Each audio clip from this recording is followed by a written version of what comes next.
dari kelompok 3. Nah, di sini kami akan membahas tentang pencemaran lingkungan. Nah, di mana di pencemaran lingkungan itu ada polusi sampah.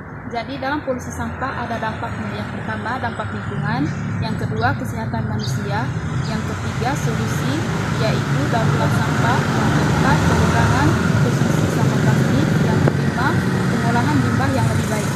Baik, sebelum masuk ke dalam pembahasan materinya, di sini kami akan memperkenalkan anggota kelompok kami terlebih dahulu.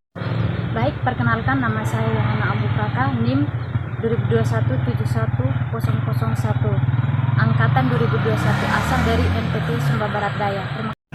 Baik, perkenalkan, nama saya Ahmad Farid dengan NIM 2023-727-0046, angkatan 21, asal Universitas Muhammadiyah Fiksewu Lampung. Perkenalkan, nama saya Rosalia Merini Jamida, NIM 2021-710021, angkatan 2021, asal Flores Manggarai. Dampak dari polusi sampah. Yang pertama, dampak lingkungan. Polusi sampah memiliki dampak serius pada lingkungan. Ini termasuk pencemaran udara, air, dan tanah.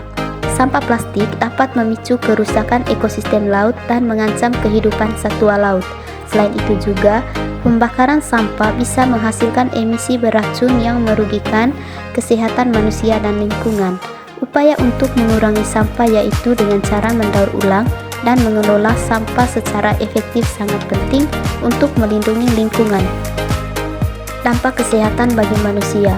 Polusi sampah dapat menyebabkan berbagai masalah kesehatan manusia. Pembakaran sampah dapat menghasilkan asap beracun yang dapat menyebabkan gangguan pernapasan, penyakit jantung, dan bahkan kanker.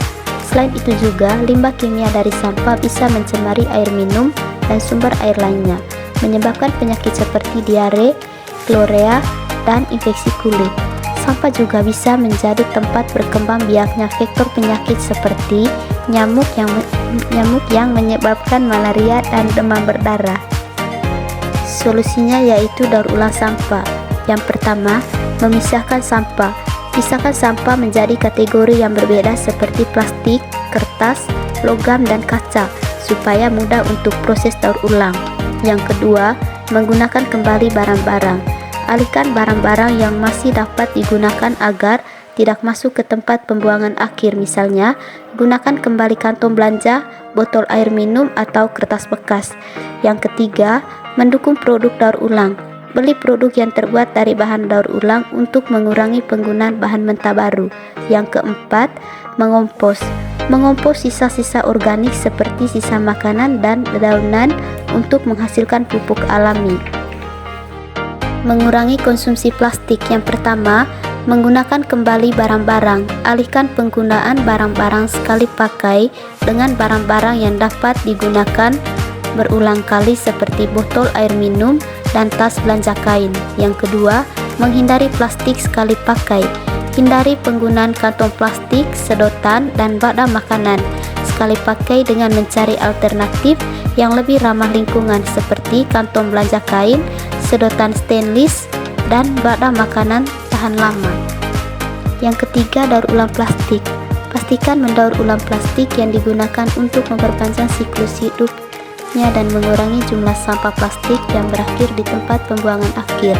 Yang keempat, pilih produk dengan kemasan yang ramah lingkungan. Pilih produk yang menggunakan kemasan yang dapat didaur ulang dan mudah diterurai. Yang kelima, edukasi dan kesadaran. Tingkatkan kesadaran akan masalah polusi plastik dan pentingnya mengurangi konsumsi plastik melalui edukasi dan kampanye kesadaran masyarakat. Yang terakhir, pengolahan limbah yang lebih baik. Yang pertama, pengurangan pada sumbernya. Mengurangi limbah yang dihasilkan melalui praktik pengurangan penggunaan kembali dan daur ulang. Yang kedua, pengolahan limbah berbasis teknologi. Menggunakan teknologi yang inovatif dan mengelola limbah secara efisien, seperti penggunaan sistem pengolahan air, limbah yang canggih, dan teknologi daur ulang yang lebih efektif.